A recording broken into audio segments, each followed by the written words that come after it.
jembatan Wen. Adapun yang menjadi latar belakangnya yaitu secara umum listrik bolak-balik berarti penyaluran listrik dari sumber yang ke rumah penduduk. Namun ada pula contoh lain seperti sinyal-sinyal radio atau audio yang disalurkan melalui kabel yang juga merupakan listrik arus bolak-balik.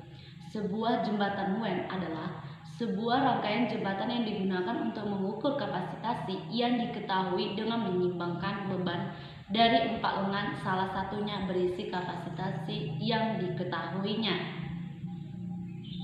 Ya, yang pertama itu jembatan Wen. Jembatan Wen dikemukakan di sini bukan hanya untuk pemakaiannya sebagai jembatan arus bolak-balik guna mengukur frekuensi, tetapi juga untuk berbagai rangkaian bermanfaat lainnya. Sebagai contoh, sebuah jembatan Wen yang kita temukan di dalam alat penganalisa distorik harmonik atau disebut dengan harmonic distorik analyzer, di mana dia digunakan sebagai saringan pencatat atau note filter yang membedakan terhadap salah satu frekuensi tertentu. Ya. Baru selanjutnya, jembatan Wen memiliki sebuah kombinasi seri RC dalam satu lengan dan sebuah kombinasi paralel RC dalam lengan di sebelahnya. Contohnya ada di PPT gambar. Impedansi lengan 1 adalah Z1 sama dengan R1 dikurang Z per W C1. Admitansi lengan 3 adalah Y3 sama dengan 1 per R3 ditambah JW Jan 3 dengan menggunakan persamaan dasar untuk kesetimbangan jembatan dan memasukkan nilai-nilai yang tepat yang diperoleh sebagai berikut. Itu ada contohnya di PPT ya. Selanjutnya yang merupakan pernyataan umum bagi frekuensi jembatan Wen dalam sebuah jembatan praktis, kapasitor C1 dan C3 adalah kapasitor tetap. Dan tahanan R1 dan R2 adalah tahanan variabel yang dikontrol oleh sebuah poros bersama. Dengan menetapkan bahwa sekarat R2 sama dengan 2R4, jembatan dapat digunakan sebagai alat pengukur frekuensi yang disetimbangkan oleh satu pengontrol tunggal. Pengontrol ini dapat dikalibrasi langsung dalam frekuensi. Karena apa? Karena sensitivitasnya, frekuensinya, jembatan Wen mungkin sulit dibuat setimbang atau kecuali bentuk gelombang tegangan yang dimasukkan adalah sinus murni. Karena jembatan tidak setimbang untuk setiap harmonik yang dapat dalam tegangan yang dimasukkan, harmonik ini kadang-kadang akan menghasilkan suatu tegangan keluar yang menutupi titik kesetimbangan yang benar. Kebanyakan kerangkaian jembatan Wen, komponen-komponen dipilih sedemikian sehingga R1 sama dengan R3 dan C1 sama dengan C3 ini menyederhanakan persamaan kesetimbangan menjadi R1 per R4 sama dengan 2 dan persamaannya itu menjadi F sama dengan 1 per 2 Q RC. Baik, sekian dari presentasi saya ucapkan terima kasih. Selanjutnya akan dilanjutkan kelompok saya. Oke, selanjutnya saya akan menjelaskan materi yang akan saya bahas. Yang tadi pertama tentang jembatan Wen telah dijelaskan oleh teman saya yaitu Natalia. Selanjutnya saya akan menjelaskan tentang materi alat pentahanan Wagner. Salah satu metode menghilangkan sebagian efek kapasitasi kebocoran di dalam sebuah rangkaian jembatan adalah alat penahan Wens. Di sini berarti alat penahan Wens itu berfungsi untuk menghilangkan efek kapasitasi kebocoran. Rangkaian menghilangkan kapasitasi pengganggu yang terdapat antara terminal-terminal detektor dan tanah.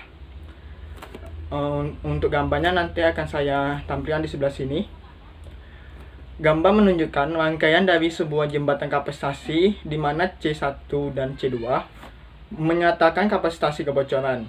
Osilator dipindahkan dari sambungan tahanannya yang biasanya dan dijembatani oleh satu kombinasi dari tahanan RW dan kapasitator CW. titik pertemuan RW dan CW di tanahnya dan disebut sambungan Wagner. Prosedur pemulaan bagi jembatan adalah yang pertama yaitu dektor dihubungkan ke titik 1 dan R1 di atas agar menghasilkan 0. Kedua, saklar dipindahkan ke posisi 2 yang menghubungkan dektor ke titik tanah Wagner. Tahanan RW diatur agar suara minimum. Ketiga, tahanan R1 dan R3 diatur agar respon detektor minimal dan saklar dipindahkan lagi ke posisi 2. Sedikit pengaturan, RW, R1 dan R3 sebelumnya mencapai 0 pada kedua posisi saklar. Jika 0 diperoleh, titik 1 dan titik 2 berada dalam potensial yang sama dan ini adalah potensial tanah. Selanjutnya yaitu kapasitasi kebocoran C1 dan C3 secara efektif terhubung seingkat keluar dan tidak mempunyai efek terhadap keseimbangan jembatan yang normal. Juga terdapat kapasitasi dari titik C dan D ke tanah, tetapi penambahan titik tanah Wagner menghilangkannya dari rangkaian detektor. Karena arus melalui kapasitasi akan masuk melalui sambungan tanah Wagner. Nah, kapasitasi di antara lengan-lengan jembatan tidak dihilangkan oleh sambungan tanah Wagner dan masih mempengaruhi ketelitian pengukuran. Karena penambahan sambungan tanah Wagner, maka tidak akan mempengaruhi syarat-syarat keseimbangan. Prosedur pengukuran akan tetap atau tidak berubah. Oke, itu presentasi dari saya. Mungkin nanti selanjutnya akan disampaikan oleh teman saya. Oke, saya akhirin. Wassalamualaikum warahmatullahi wabarakatuh. Baiklah, di sini saya akan membahas mengenai jembatan impedansi universal. Jembatan impedansi universal merupakan salah satu jembatan yang paling diminati dan terandalkan di laboratorium. Beberapa konfigurasi jembatan yang dibahas sebegitu jauh tergabung di dalam satu instrumen yang mampu mengukur tahanan DC dan AC, induktansi dan faktor penyimpanan Q dari sebuah induktor, dan kapasitansi dan faktor disipasi D dari sebuah kapasitor. Jembatan universal ini terdiri dari 4 rangkaian jembatan beserta skalar-skalar yang sesuai, detektor AC dan DC, generator AC dan DC, dan standar-standar impedansi. Rangkaian jembatan Watson digunakan untuk mengukur tahanan AC dan DC. Kapasitansi diukur dalam sebuah kapasitor standar dan tahanan-tahanan presisi di dalam sebuah jaringan 4 lengan, beserta cara-cara untuk menentukan kerugian di dalam kapasitor yang tidak diketahui. Konfigurasi Maxwell digunakan untuk pengukuran induktor Q rendah dan jembatan high untuk pengukuran induktor dengan Q di atas 10. Untuk pengukuran tahanan DC, digunakan sebuah galvanometer suspensi dengan sensitivitas arus sebesar 0,5 per divisi. Sebuah penguat selektif yang mengoperasikan tabung sinar elektron digunakan sebagai indikator 0 bagi semua pengukuran AC. Terminal-terminal dilengkapi untuk hubungan ke detektor 0 AC dan DC dari luar. Telepon kepala impedansi tinggi dapat juga dihubungkan dan digunakan sebagai detektor AC. Generator DC adalah sebuah sumber daya sederhana. Generator AC terdiri dari sebuah osilator yang menggunakan jaringan RC kontak tusuk untuk pemilihan frekuensi dengan frekuensi 10 kHz sebagai standar.